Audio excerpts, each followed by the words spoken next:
Hoy, cuando lo veía al mediodía y ya se hacía más tangible la realidad de esta convocatoria y de esta charla, algo que en un inicio pensé que iba a poder hacer con mucha soltura, empezó a moverse desde lo más profundo de uno y el corazón empezó a latir más fuerte. Hace un rato antes de venir, le digo, tengo que hablar y no quiero llorar porque me daría mucha vergüenza. Y intenté plasmar en una hoja de papel algunas de las cosas que compartí con Luis, en una amistad intergeneracional que fuimos gestando al calor de la militancia radical. Porque los radicales nos conocemos en el comité, nos conocemos militando, nos conocemos en las instituciones, en la universidad, y mucho de esto que recién decía Luis o Luisito, como él te decía también, o todos también, es difícil ponerlo en un papel y poder compartirlo con ustedes para mencionar ese vínculo que construimos. Hoy nos encontramos una vez más en este comité. Estamos acostumbrados por ahí a reunirnos por motivos de mayor júbilo, pero no es un motivo, creo que triste, sino más bien como una añoranza, ¿no? Es un recordar de todos los lindos momentos que pudimos compartir con él, los no tan lindos, porque también Luis era un tipo de convicciones muy fuertes, entonces también hubo más que una discusión, un debate que derivó en una discusión, pero estamos acá para despedir y para homenajear a un amigo, en definitiva.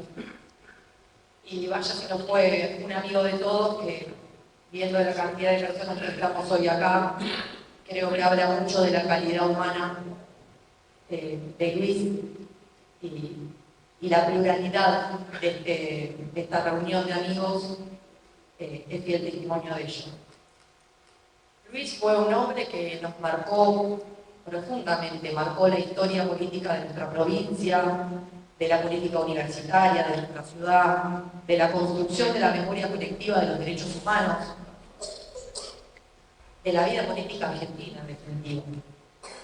Como les decía, todos sabemos que era un hombre con firmes convicciones, de un inclaudicable compromiso con la democracia, con la justicia, con los derechos humanos.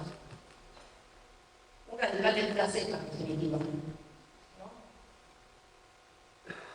También era un soñador, porque creo que muchas de esas ideas altruistas estuvieron hasta el final.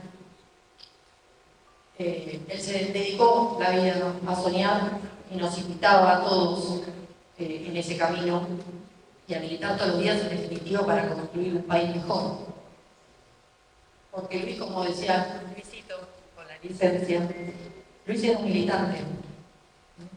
Y ser militante, como todos sabemos, es una forma de vida. Es algo que nos atraviesa en todas las aristas y también en la forma de vivir nuestras relaciones con las personas. A todos nos debe haber pasado que cuando recibimos la noticia de la partida de Luis, fue como un rayo, como algo que uno no creía que se iba a sustanciar. Luis, digo Luis y pienso, no era Luis, era el colo, era el gordo. Decirle Luis, cuando todos le decíamos cariñosamente el colo o el gordo, un legado muy grande, un legado que creo que es invaluable, una huella que va a ser imborrable, y también lo hizo en las nuevas generaciones, que él tuvo mucha generosidad en compartir con muchos de nosotros y muchos de los chicos que también veo que están acá, muchas charlas, muchos consejos, opiniones que a veces no se pedían, pero que estaban y que por ahí en el momento un poco molestaban, pero que a la larga esa idea se separaba la cabeza y uno le hacía reflexionar, y no solo ser mejor militante, sino también ser mejor persona. A mí, particularmente, en mi relación y en mi construcción del vínculo personal con el gordo, se dio de una forma distinta porque, lógicamente, yo vengo de una casa donde la política y la militancia estuvo al orden del día. Mi viejo militando en la franja, mi mamá también, ambos militantes del partido. A mí me pasaba algo muy raro, que había nombres con los que yo estaba muy familiarizada, que los escuchaba constantemente en mi casa. Escuchaba el Charlie, escuchaba Cachi, escuchaba Freddy, escuchaba el Coblo, escuchaba esos apellidos. Y cuando empecé a militar también en el Colegio Nacional, me empecé a dar cuenta que esos nombres que uno escuchaba tan familiarmente eran instituciones de la política, eran monstruos de la política, fundadores de movimientos nacionales, de nuestra querida Franja Morada, y Luis era uno de esos nombres, justamente. Y eso quizás, esa familiaridad de perderle por ahí ese miedo, ese respeto a esas instituciones de la política, permitió que el vínculo fluya más rápido. Y también en general en uno en su juventud un poco de desfachatez al momento de encarar las conversaciones. Una de las primeras charlas, como no podía ser de otra manera, fue invitarlo a Luis a hablar. Yo empecé a militar en la franja en el primer año de la facultad, una franja mucho más pequeña, mucho más incipiente que la que era ahora, y necesitábamos claramente formación política. Y me acuerdo uno de los primeros plenarios de formación que le invitaba a Freddy, y si había algo que hacía tu viejo que le encantaba era hablar. Entonces, una invitación al Colo Menucci, a invitarlo a hablar en el comité de la primera, era garantía de por lo menos que el plenario iba a ser un éxito. Información no iba a faltar y anécdotas tampoco.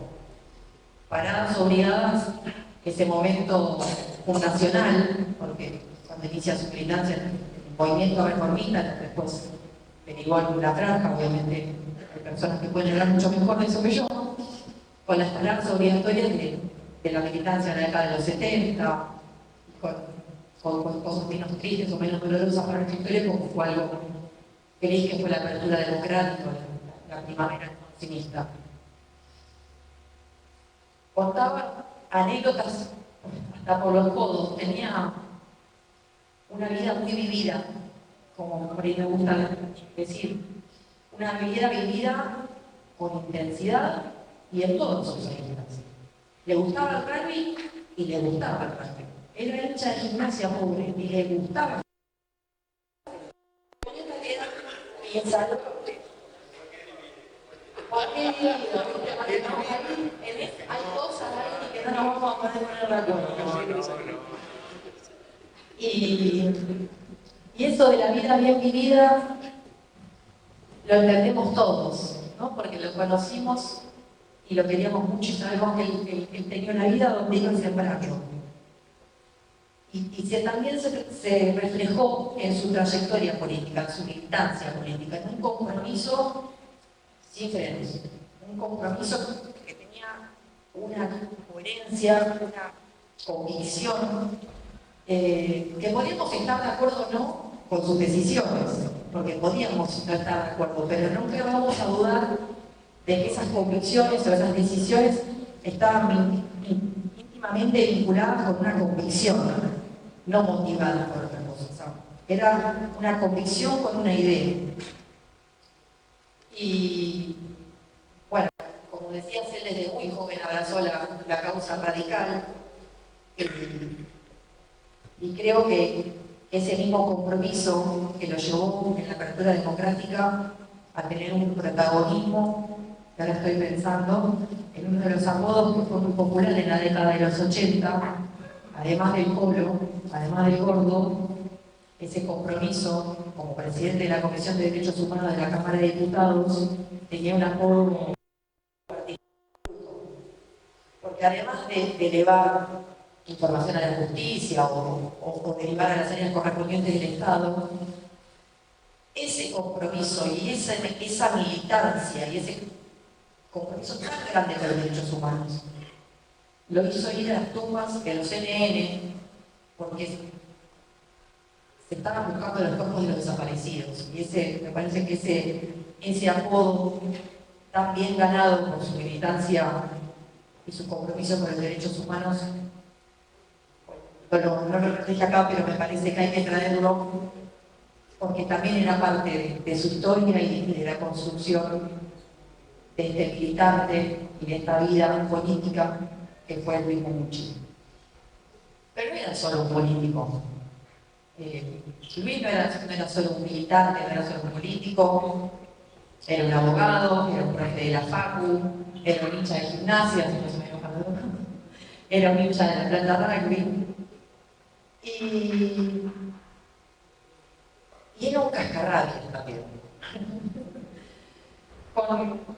Como le decía, esta relación que se va forjando el calor de lo que son las internas radicales, de compartir un punteo de padrón, de compartir, armar los piloncitos de 20 boletas, que me acuerdo Luis, que venía con su anotadorcito, muy prolijo, con todo el punteo del padrón de La Plata, y había algo que tu papá le encantaba y que me sabía muy bien, siempre me decía, hay que estar al tanto de las noticias rosas, las noticias del corazón, porque un divorcio mal cerrado o un amante inoportuno te pueden hacer perder una sección.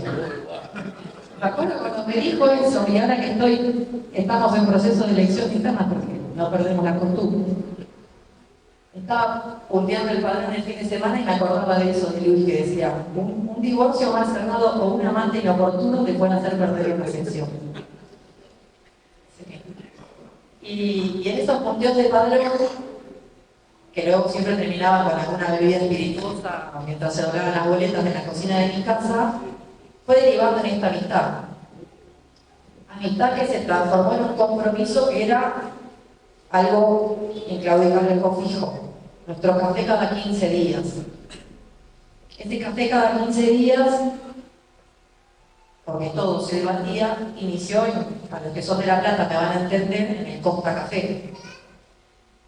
Y con el perdón de muchos de los presentes, yo también peleadora hasta el final decía, el Costa Café, por favor, no, que eso está lleno de viejos, un dolor horrible, si me ven ahí van a pensar cualquier cosa, a ese café yo no vuelvo más. Y lo convencí de ir a otra cosa, mucho más preciosa, con tortas, con postres. Y ahí Luis hacía sus travesuras, lo que no debíamos. Todo es un secreto profesional guardado a la par de la amistad, siempre con la excusa de compartir. Tenía que haber arriba de la mesa una torta y un postre, para ir catando toda la carta, que es muy grande la carta de postre. Y todo era un debate, todo era un debate. Hasta me acuerdo pequeñas cosas como por ejemplo el café. Todos los que tomaron café con Luis Mennucci saben que Luis pedía 7 cafés chicos. Nunca pedía 2 o 3 grandes. Pedía 7 chicos y lo justificaba. Me acuerdo que usted decía, los cafés chicos son más ricos y la taza pequeña conserva mejor el calor. Todo era un debate. Hasta la justificación de por qué pedir los cafecitos. Y esos debates que a veces hacían acalorados, y a veces terminaban con algunos levantando un poco la voz, cuando venía para acá pensaba en cómo lo recordaba Luis. Y siempre la imagen que se me viene a la cabeza es esa sonrisa que él esbozaba, que sonreía con toda la cara, como una vez le dije, no era solo una sonrisa de boca, una sonrisa con toda la cara, y que no era una sonrisa complaciente o una sonrisa soberbia. Una sonrisa que decía mucho, era silenciosa pero decía mucho. Y que a veces sintetizaba que simplemente no estábamos de acuerdo, pero que por ahí nosotros éramos un poco orgullosos como para darle la razón al otro. Y así es como yo lo quiero recordar a Luis, con ese fervor, con ese compromiso, pero con una sonrisa. Un tipo que nunca le tuvo miedo al debate, jamás. Fíjense que hasta te justificaba por qué pedía 7 cafés chiquitos. Y digo esto como algo muy pequeño porque las conversaciones o las peleas me las guardo egoístamente para mí, y sobre todo los consejos. En esa forma que él tenía de ser, al menos con los más chicos, un tanto paternalista, de siempre querer darte un consejo para orientarte en lo mejor, y lo quiero recordar así, con esa sonrisa que era silenciosa pero que decía mucho. Gracias.